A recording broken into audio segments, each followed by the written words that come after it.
আসসালামু আলাইকুম, সবাই কেমন আছেন? আশা করি সবাই ভালো আছেন। তো আজকে আরও একটি নতুন ভিডিও নিয়ে হাজির হয়েছি। আসলে আজকে ভিডিওটি করা হচ্ছে আসলে ওমান কেমন, এটা আমার নিজের বাস্তব অভিজ্ঞতা থেকে বলবো যে আসলে কেমন। এই দেশটি হচ্ছে যাইয়া বাংলাদেশের থেকে 2 ডাবল,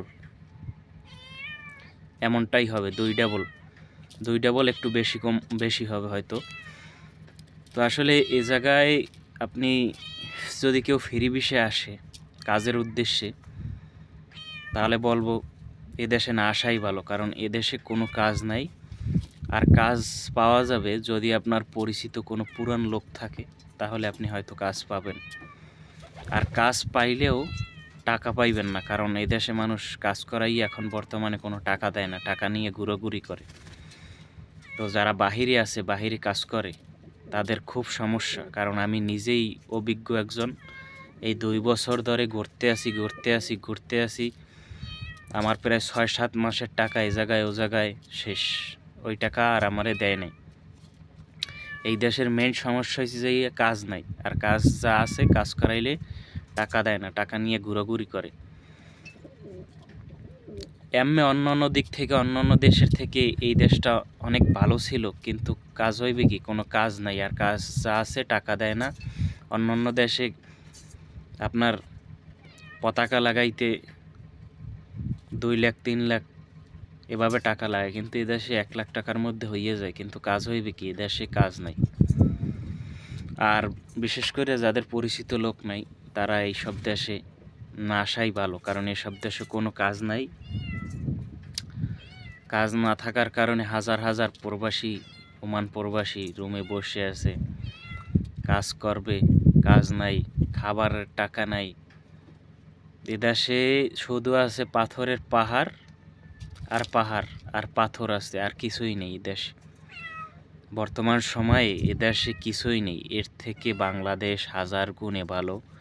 যারা বাড়িতে আছে আসলে তারা বুঝতে চায় না যে বাংলাদেশে ইচ্ছা করলে কিছু করা যায়, কিন্তু আমরা বুঝতে চাই না। আমরা বুঝি যে বিদেশে গেলে মনে হয় ওখানে টাকা আর টাকা। আপনি এ দেশে আসলে আপনার পতাকা লাগবে, বাসা ভাড়া লাগবে, খাওয়া লাগবে, বিভিন্ন টেনশন। আপনি কাজ না করলে এক ওক্ত ভাত আপনার মুখে যাবে না। আর বাংলাদেশে পতাকা লাগাইতে টাকা লাগে না, বাসা ভাড়া লাগে না, কোনো কিছু লাগে না। আপনি শুধু কাজ করলেই হবে। কিন্তু বাংলাদেশে বসে আপনি কাজ করেন না, আপনি শুধু ঘোরেন। আর আপনি চিন্তা করেন বাংলাদেশে কিছুই করা সম্ভব না। আমি মনে করি বিদেশে এসে এইভাবে বন্দি জীবন পার না করে দেশে হয়তো ছোট কিছু করা অনেক ভালো। কারণ বিদেশে আসলে মানুষের এত বেশি টেনশন বাড়ে। যেমন আপনি কাজ করলেন এই রোদে পুড়ে, 50 ডিগ্রি 48 ডিগ্রি রোদ্রে পুড়ে কাজ করলেন, কিন্তু আপনি টাকা পাইলেন না। আমার ভাই 6-7 মাসের টাকা মারিয়ে দিয়েছে, আমার টাকা দেয় নাই। কাজ করাই টাকা দেয় না, আজ দেবো কাল দেবো। কারণ আমার বিশেষ করে পরিচিত কোনো লোক ছিল না, যার কারণে আমি ভালো কাজ পাইনি, আর ভালো কাজে ঢুকতেও পারিনি, আর ভালো কাজে আসতেও পারিনি। আমি যারা নতুন বিদেশে আসবেন তাদের উদ্দেশ্যে বলতে চাই, যদি বিদেশে কেউ আসতে চান, পরিচিত যদি লোক থাকে, পুরানো অভিজ্ঞ লোক থাকে, সে আপনাকে সাথে নিয়ে কাজ করাইতে পারবে, তাহলে আসেন, সমস্যা নাই। তাহলে আপনি ভালো কিছু একটা করতে পারবেন। আর নতুন যারা আসবেন তাদের উদ্দেশ্যে আমি বলতে চাই, আপনারা ফ্রি ভিসায় না এসে যে কোনো দেশে কোম্পানির ভিসায় যাবেন। কম ইনকাম, অনেক ভালো, কিন্তু প্রত্যেক মাসেই বেতন পাইলে এটা অনেক সুবিধা হয়। আর আপনি বাকিতে কাজ করলেন 10 বছর 1 লাখ টাকা বেতন, কোনো লাভ নেই। তাই বলবো আপনারা যারা বিদেশে আসবেন তারা ফ্রি ভিসায় না আসে কোম্পানির ভিসায় যাবেন। আর বিশেষ করে এই ওমানে কেউ ফ্রি ভিসায় আসবেন না।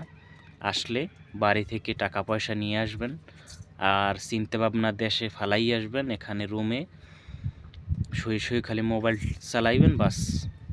আর এখানে যদি কারো আসার ইচ্ছা হয় তো কোম্পানির বিষয়ে আসবেন। তো এটুকুই ছিল আমার অভিজ্ঞতা। আমার সবচেয়ে বড় অভিজ্ঞতা হচ্ছে এই দেশে 1 নম্বরে কাজ নাই, দ্বিতীয়ত কাজ যে আছে কাজ করাইয়ে টাকা দেয় না। আপনি যদি বিনা টাকায় কাজ করতে চান তাইলে খুব দ্রুত চলে আসেন। ধন্যবাদ, সবাই ভালো থাকবেন। যারা ওমানে আছেন অবশ্যই ওমানের পরিস্থিতি কি আমি যেটা বলছি সেটা যদি মিথ্যা হয় তাহলে আপনারা কমেন্ট বক্সে অবশ্যই জানাবেন।